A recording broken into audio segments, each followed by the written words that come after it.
guys, Bobby Rio here with Rob Judge, and today we've got one simple little technique that I like to think of as the kind of technique you always have in your pocket to whip out in a variety of situations. It's one of my favorite techniques, and it's called the False Time Constraint.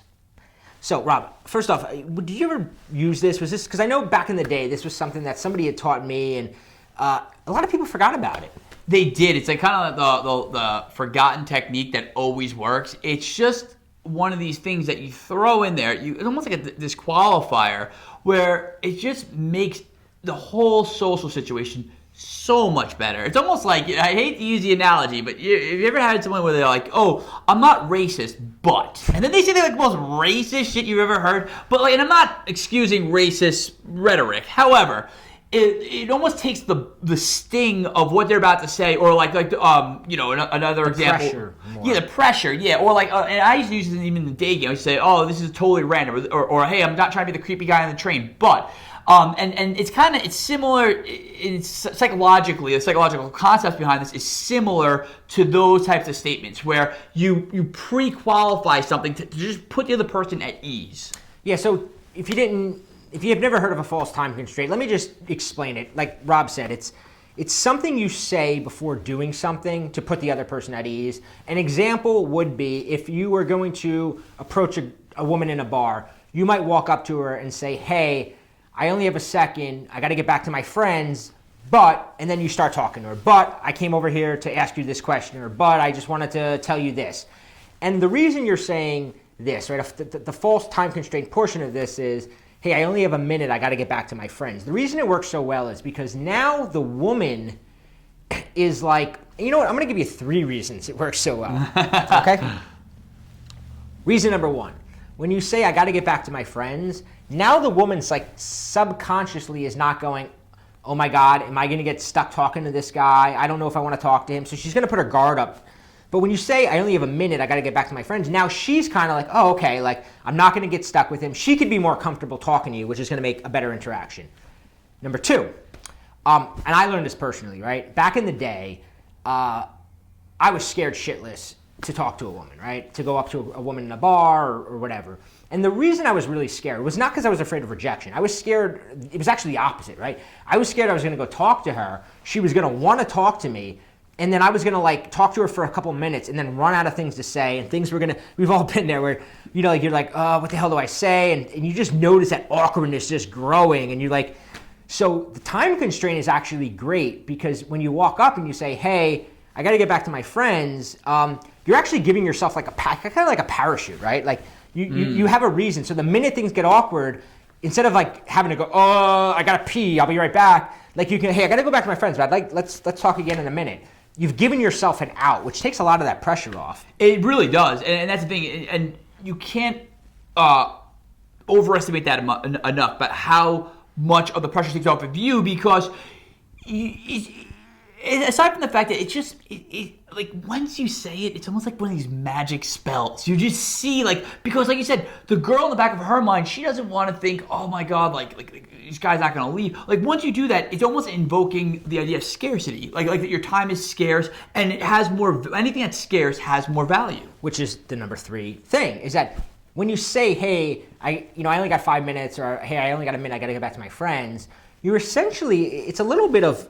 You're a little bit putting yourself above her, right? Like your time is so valuable that you only have a couple minutes. It's sort of like there's always that underlying power dynamic in a relationship or any sort of interaction. And the minute you do that, you're kind of putting yourself slightly above her, which is naturally going to make her go, why? Oh, this guy's like not really wanting to commit to talk to me.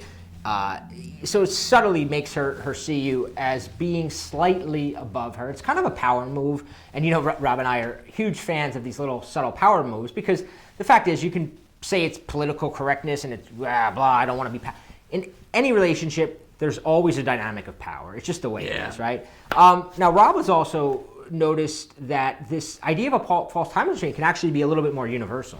Yeah, it's like on a more sort of larger scale, on a global scale, I started even saying this when I meet a girl off Tinder and we're making plans to grab drinks. I would say to her, I'd kind of jokingly say, oh, it's a school night. I might, I'm probably gonna have to go in early tonight, but you seem really cool. I would love to grab a drink with you. And it works, those exact same principles. And then I'm gonna even throw in a fourth reason why, when you use this in a sort of a global sense like that, it preempts the automatic assumption that where she's like, oh, this guy's just trying to have sex with me. By saying that, you put a little of that. I mean, I absolutely was always trying to have sex with any girl on a date with, as any guy is. But at the same time, you sort of sidestep that objection that a lot of girls have to meeting a guy for the first time, or to meeting a guy, especially, it worked especially well when I would use it on Tinder or Bumble or somewhere where she didn't already get a sense of who I was in person. So by throwing out this little disclaimer like, hey, it's a school night, I might have, I probably only stay for a drink, or, I had to be somewhere, so we can only grab a cup of coffee, but I want to meet you. And it's so funny because when the date goes well, no girl is ever like, wait a minute, didn't you tell me you had a business meeting after this cup of coffee? Like, it never happens. Like once you're enjoying yourself and things are going well, it's like, same thing with like when you're having a great conversation at a bar. No girl's going to be like, didn't you tell me you had to be back to your friends in a second? And if she does say that, it's probably not going as well as you thought it was, if you remember. But you can even use it, as Rob said, he mentioned going on a date universally. Like, let's say you want to invite a woman back to your house, right? Let's say you're out on a date and you want to go back to your house. You can say something along the lines of like, I have a really early day at work tomorrow, but I make the best martini. Come back to my house. You can have one, but like I said, it's an early day. Like, you kind of like sell. It's an early day, so you're inviting her back, but like you're not going to be able to stay over, right? You're like kind of like giving that time, that time constraint. Like, you can only stay for a little bit because I have early work. In her head, it gives her that same thing. Like, oh, I'm not going over there to spend the night because he's got to get up early in the morning. So he's telling, it's just a way to take that pressure off. Have fun with it. It's a great technique. And here's the thing.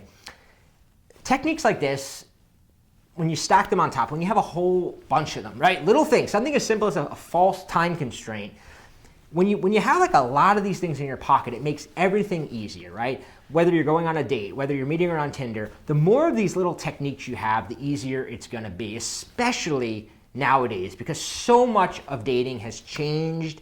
Everything's changed, right? I mean, if you're out in the scene, you already know. Like, it's not like it was. Dating apps, everything has changed. How you met women in the past, the things you used to do doesn't really work anymore. We'd like you to watch a little bit longer video where we talk about some new rules and actually give some other techniques that are working nowadays in this new dating culture. You can find that video at www.endofmen.com, and it really breaks down this current environment that we're in and the type of techniques that are working right now. Because what was working 5-6 years ago, unfortunately, things are changing so dramatically that the stuff we were teaching our clients just a couple years ago, we had to revise. So endofmen.com, check it out. Leave a comment below. Let us know what you think of this video and test out the false time constraint.